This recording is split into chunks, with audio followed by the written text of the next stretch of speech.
All right, you guys, we are officially halfway through this program. How amazing and how exciting is that? I hope you guys are learning a ton of things. If you are, please let me know. If you have any feedback, now that we're halfway through, let me know. And at the end, I will give you guys a survey to fill out so that way you know how to improve it for next time, for the next group that comes through, and you can take it again as well.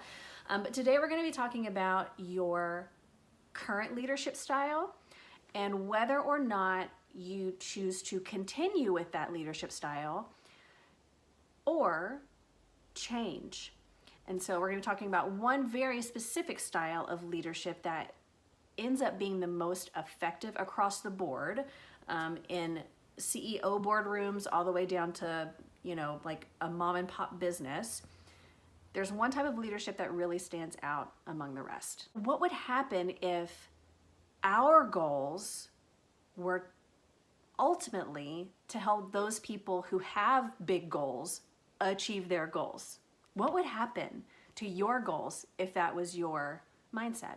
So through these action plan workshops that you're going to be facilitating, you're going to be learning these drivers that your team have.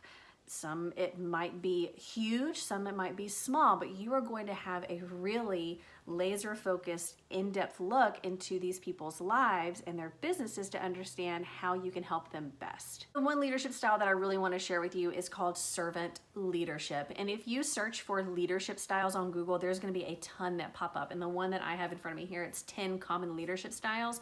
And one of them is servant leadership. So I kind of want to read a little bit of this so you can kind of understand what servant leadership looks like and feels like. So it says servant leaders live by a people-first mindset, and they believe that when a team member feels personally and professionally fulfilled, they're more effective and more likely to produce great work regularly.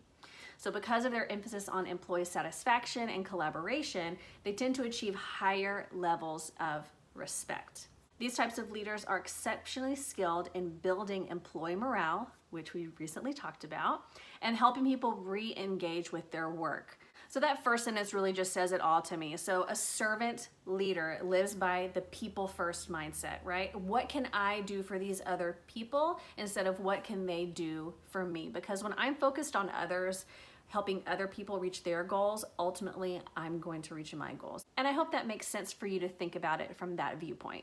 I've included 2 links for you to look through whenever you get time. One is a Forbes article about leadership styles, and another one is pretty much a Google search of servant leadership. So if that link doesn't work, just go to Google and type in servant leadership and just scroll through some different articles and see what you find. I would love in the chat if you come back and, you know, share with us what leadership type do you feel you have, and what do you think about servant leadership? I guess I could say that that's your assignment. Come back into the chat and let me know what your leadership style is and what you think of that servant leadership.